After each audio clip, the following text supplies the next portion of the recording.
Hey there, and welcome to the Windsor Star News Cafe. I'm Kristy, and I'm here with Donald McArthur, and it was a big night at City Council last night. Exactly, man. Democracy, it finally won. City councilors, they finally listened. You can fight City Hall. There's going to be a by-election in Ward 7. Yeah, it wasn't unanimous, but we were talking about this for ages. They've been trying to figure out what are they going to do with this empty seat left vacant by Ward 7's Percy Hadfield. Of course, he went up to Queen's Park to become MPP, but yeah.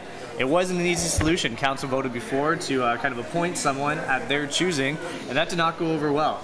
Like a Led Zeppelin, yeah. Yeah, like a Led Zeppelin. Finally, it kind of came down last night that they're going to end up going with a by-election. Yeah, there's going to be voters, they're going to go to the polls on December 9th in Ward 7, so turnout should be great. Nothing says democracy, nothing says Christmas like a trip to the polls, but I mean, good for them for admitting they were wrong. Well, they all admitted they were wrong, except for Drew Dilkins, who said he was right both times, which is an interesting thing. Jean Yak from Ward 6, she refused to buckle, and she said, my constituents, they do not want the expense of a by-election, so she didn't reverse course, but everybody else reversed course. Democracy won, a bit of a rally out front by the middle-aged white men with beards. Yeah, that's a great way to describe it. Yeah. There were some people with this group that you're referring to, kind of the Rose City Politics gang. You got Reno Bertolin, Kieran McKenzie, and Paul Sinnott. They actually funded a poll where they had a sample size of over 500 people to kind of see what people want. Do they want a by-election? Do they want to appoint someone?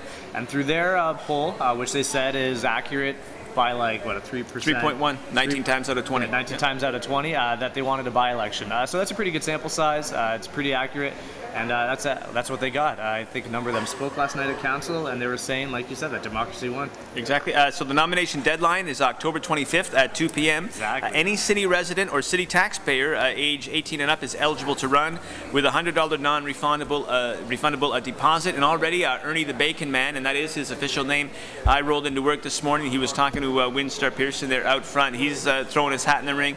And I think I even overheard him say he might have to cancel the vacation to sort of run for this. So that's how committed the Bacon Man is. No, he's serious. I was watching council last night on TV between football, and he was speaking to council, trying to convince them to go for a by-election, but he was politicking at the same time. He kept saying how he loves the city of Windsor. He's been here all his life, and he wants to serve the ward proud. So Francis had to cut him off a few times, saying stay on topic. But yeah, there's an interest. Angelo Marignani, he came up second in the general election for Ward 7. He's already said that he's going to throw his hat in. He might have already.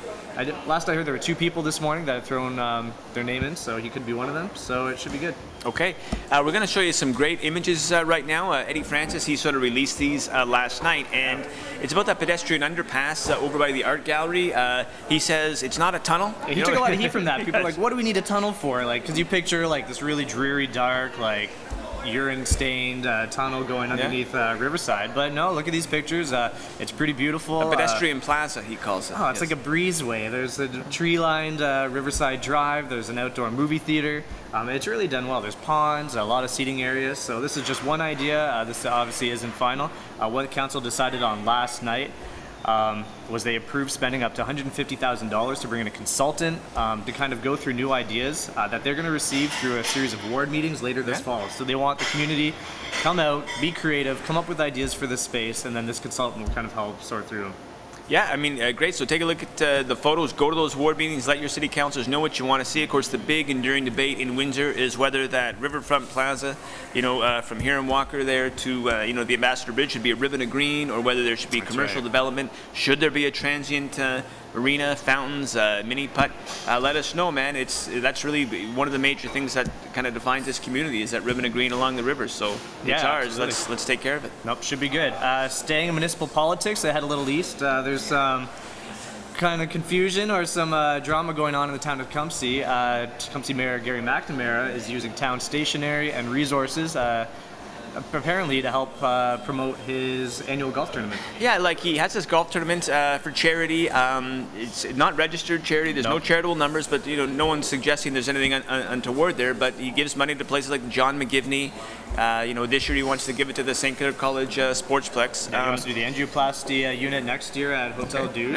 Sounds like it's for a good cause, but I guess he's having a golf tournament and he's like sending out the things on town letterhead. Yep. He's having people respond to him on town email, and you shouldn't be doing that. I mean, that's tax dollars, and this is a private thing that benefits Gary McNamara politically by getting his name out there. So even though it's for a good cause, it's also for McNamara's cause too. And there's some critics who are saying, hey, you shouldn't be doing this. You should be using your own letterhead, your own email. You shouldn't be doing this on the taxpayer's dime. Yeah, for sure. They're also saying that putting the town's name behind it, it obviously adds a certain amount of credibility to it. And with that, there aren't any hard files. You can't go up and look at exactly where all the money is going. You can't do it by the penny. Now he claims that it all is going to charity. I think they raised over $20,000 last year for the charity, but you can't confirm that. There's no verifying that. And people are just saying it doesn't sit well. They're not accusing him of pocketing any money, but they're just saying it's not professional. Well, and of course, this happened with Toronto with Rob Ford too. With the football, with Rob Ford and the he was football. supporting the football team, and he was using city letterhead, and he got in some trouble for that. So Yeah, I can appreciate it's a gray area, you know, in these circumstances sometimes. But if I was hosting a golf event and inviting people, I couldn't send it out on Windsor Star stationery. No, like, that's you very just true. can't. But if you open up the drawer at home, there's like a million of these pens that you know, just pull it. So, you know, there is sort of it's a gray area. But yeah, you shouldn't be using town letterhead. I think we can all agree with that. yeah, absolutely. Okay, we're going to show you some surveillance footage here right now. Windsor That's Police, right. they posted this to YouTube, and man, if 700 block at Chilver Road, this guy, he busted into a car. The homeowner had him on videotape. Take a look. If you see this guy here, contact Windsor Police. Yeah, this happened around 3 a.m. on August 28th. The suspect's described as a white male in his 20s. He had short hair with a thin build. He was wearing light-colored clothing. If you have any info, call Crime Stoppers, and they can always be reached at 519-258-TIPS. Okay, we were out on the picket lines yesterday at the University of Windsor. They are still out there today in sweltering heat. Yeah, it's heating up on the picket line there. Temperatures are soaring to around 35 degrees today, and unfortunately, terrible timing. The AC's kind of gone down in some of the buildings at the university. A lot of students have already taken to Twitter, social media, voicing their frustration that they're sweating, they're dying. There's great pictures of people studying out in the quad, just trying to keep cool any way they can, but it is easy going. Well, exactly. There's 300 people on strike over there, and a lot of people, they aren't crossing picket lines. Construction was halted on some buildings yesterday. The pool was closed. And the air conditioning guys, the guys who are supposed to fix the air conditioner, they refused to cross the picket line. So the air conditioner, it's on the fritz. And as Dylan said, this is supposed to be the hottest day of the year. Yeah, it's getting up there. It's going to feel like the hottest day for sure with the humidity. Now, of course, these 300 workers, these are nurses, you have lab technicians, ITs, plumbers, carpenters, communication staff, graphic designers, and there's also a lot of other, I guess, employees at the university who have refused to work as well. There's professors, there are another number of other people. They don't have exact numbers yet, but people are respecting the picket. They're not crossing it. Classes have been canceled, so we'll see.